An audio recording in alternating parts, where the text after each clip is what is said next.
Hi guys, this is Pestilly and welcome to another Escape from Tarkov video.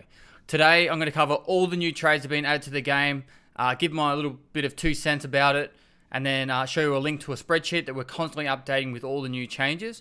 So then you've got this one point where you can find out all the new information. There's been some really cool additions, and I hope you like them because I'm actually getting excited about where the game's headed when it comes towards trades. So without further ado, let's crack straight into it.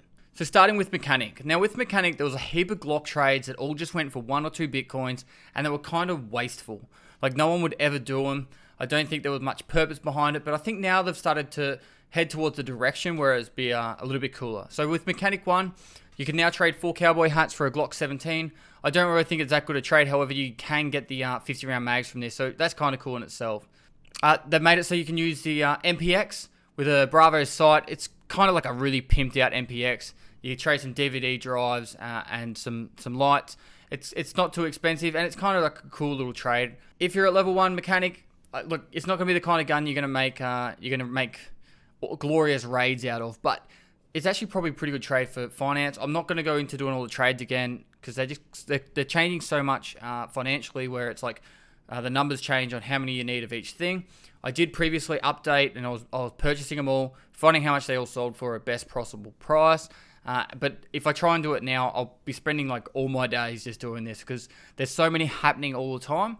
But it's actually kind of cool that they're actually making it so items that never really had any purpose in the game now have a purpose. So the MPX I think is a pretty cool trade. As you can see, it's down to 188. I'm fairly confident it starts at 200 at the wipe, at the reset of the trades. So in the last hour, there's been 12 trades of it. So next we've got the MVS sight, trades for 2 batteries, 2 G phones, gives you an option to have a night vision sight. Now the PP19 changed from a Bitcoin down to a roller. I think this now makes it a financially stable or efficient trade. Probably worth doing if you want to have a bit of a fun gun to play with early, particularly if there's a wipe. You might be able to use this gun more efficiently early as it shoots 9x19mm rounds and it's fully automatic. This is probably the first one I'm excited about is the tool set.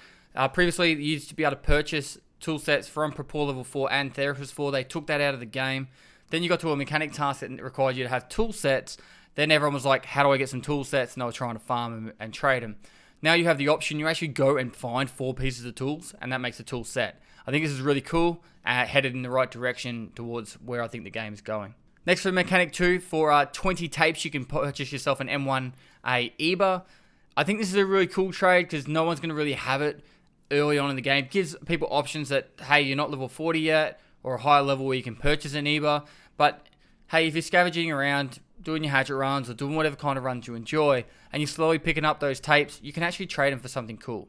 Now, I know some people have been complaining that while these trades are cool, it takes up a lot of your stash space. Look, you can't win every battle. Eventually, everyone's going to have a lot more stash space as they progress through the game. BSG's already come out and said that with hideouts and through the story mode, there's going to be ways of expanding how much room you'll have for all these items. So try not to look at it too short-sighted and look into the big picture. Next, we've got the GL Shock. This used to be only a Mechanic 4 trade. It's now, purchase. Now you can trade it at Mechanic 2. Using the 2 PSUs, you'll be able to use this to do some of the gunsmith tasks, making it so you're not reliant on people that are above level 40 to purchase it for you. Now with Mechanic 2, there's a heap of Glock trades that have been changed. I'm going to skim through them. There's one you can trade for a WD, which takes over the 2 slots. Another one that uses a hard drive and a flash drive. Another one uses 2 magnets. Another one that needs a battery pack. There's another one that requires 3 graphics cards. And that's all we've got for the Glocks right there. Next, we've got the SGA M870 stock.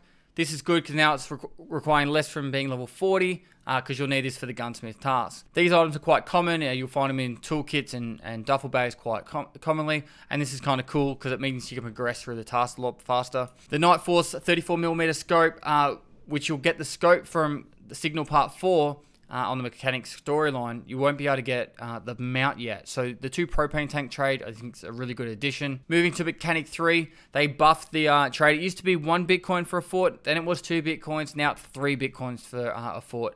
There's been a fair few of these changes with forts making them more expensive as they are the best armors in the game. It makes it so it's going to be, the top tier armor is going to be hard to get. A really interesting one is the M1A SAS, trades for 14 Wilston cigarettes. Now, I don't know how many people can find Wilston cigarettes very quickly because I don't seem to find them very quickly at all. When it comes to the task, it takes me a while to find them. That being said, it's pretty cool that you can now trade the Wilson cigarettes for something past having the quest complete, making some items in the game, and this is where it's kind of cool how with some items in the game now, you can actually loot them later on and it has a purpose behind it. Instead of any item you find now, you're only looking for certain tiers of items. Not only are you selling items, you can trade for stuff. Moving over to Purport level 2, you can now purchase an APS for 4 packs of screws. I think this is a really cool addition, or might reduce the amount of hatchet runs. Instead of using hatchet, you can use an APS. I love this gun. It's probably my go-to gun for loot runs. So that's a cool addition. Purport 3, I think they've missed the mark with this one. The shrimp was only a purchasable item from Purport 4. It's still purchasable from Purport 4. However, from Purport 3, you can purchase a shrimp for 2 gunpowders. Now, they did make it 3 when they first added it. It's down to 2. I think gunpowders are so bloody rare in the game that you'd be lucky to purchase a shrimp ever using this trade. I think it'd be good if it was 1. So therefore, after you finish your task with the gunpowder, you have a reason to buy a shrimp with your gunpowder.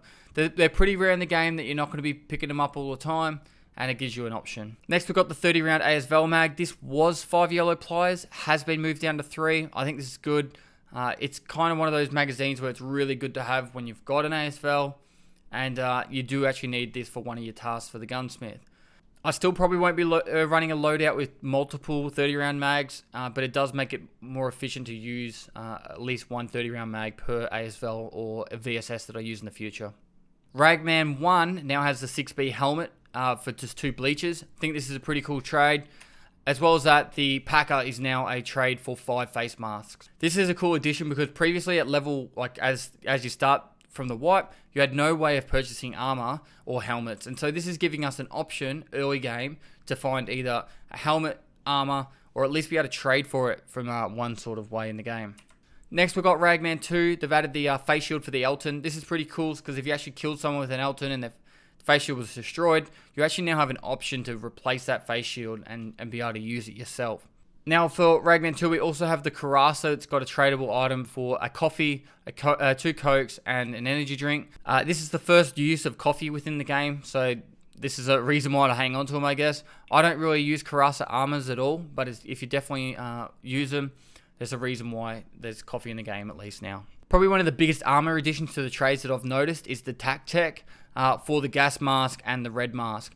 Now, I've found a fair few of these gas masks and red masks in factory. So when I farm my factory and kill the players, kill the scavs, and then go for the loot at the end, I could probably almost get one of these one in every 3 to 5 runs. So I think that's pretty cool. Not everyone puts factory on farm like that, and if you do 5-man groups, you still will be able to get these kind of items. I think it's probably just that little bit too cheap. Maybe add a different mask that you can't purchase. I'm not sure. I don't know how often people are finding these, but in saying that, I don't really think the tac tech has a place in the game at the moment, because if you're rolling a tac tech, you're probably rolling an IOTV or a Ford already, and if anyone sees you with that kind of gear on, they usually just go for your legs anyway. So until the leg meta's fixed, I don't know if this is the right trade at the moment, but hey, I like where it's heading. More looting and holding on to random items so you can actually use them other than just selling it to get more cash, and moving the game into more of a scavenger game as well as going around and killing people.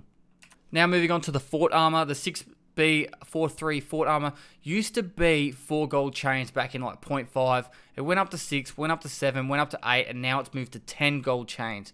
They've definitely put in the emphasis that they want top tier armor to be hard to get and expensive. I agree with it. Is 10 gold chains too much? I don't know. I'll probably just be using IOTVs and then using my gold chains for whatever I feel like at the time. Now, I could be mistaken, but this has only been changed by 2 dog tags. It might have been 15 previously. I think it was 20 at level 20. Correct me if I'm wrong. If it was 15 and it's gone to 22, fair enough. It's just showing more emphasis on how they're increasing the price of the top tier armors. Now moving on to what I would call the biggest ticket items of all these changes and additions to the game. The Therapist has pretty much the biggest ones that you're going to be looking for. When you're starting the game, you're trying to find a customs key, and a lot of people are having issues finding it. For 3 gold chains now, you can purchase your own customs key from Therapist level 2. As well as that, you can now get a Docs case from Therapist level 2, requiring a cat, a lion, and 5 horse figurines. If you're having issues finding these items, feel free to go to my interchange loot guide. In Idea, there's plenty of spawns for the cats, lions, and horses there. and it won't take you too long to find yourself a Docs case by this method. Another change they made was the IFAK. It used to be 5 Wilston cigarettes. Now it's been changed to a sugar and a sodium, giving a purpose in the game to both sugar and sodium, which is awesome, and making IFAKs have a reasonable price that you can get outside of just purchasing straight out. Now, lastly, to the biggest ticket item that everyone's going to be sought after and going for as soon as they can, because once they get level 40, they can get the other key. The Kibble 1 key is now tradable for 35 condensed milks. Now, if you want a tip on where to find condensed milk, I've heard that in Goshen, there's places you can find them, but I haven't seen them myself. However, I know in Shoreline, if you go to the bottom floor of the west wing in the basement bit, there's about 10 duffel bags there. There's also duffel bags inside the ground floor in some of the rooms there. And there's loose food items all around the resort. So for finding condensed milk, this is probably where you're going to find them. I do like the addition that having another way of farming the Kibble key outside of just running to a fixed spawn location. And I really like the idea of this. Maybe making some other keys that are really rare in some form of the way lootable, say a marked key, making it something that, because I understand that some people might play this game, they might do 1,000 raids searching every backpack, and it is possible you could do 1,000 raids and never see a marked key. Or you could farm that one Kibble key spawn location and never see the Kibble key.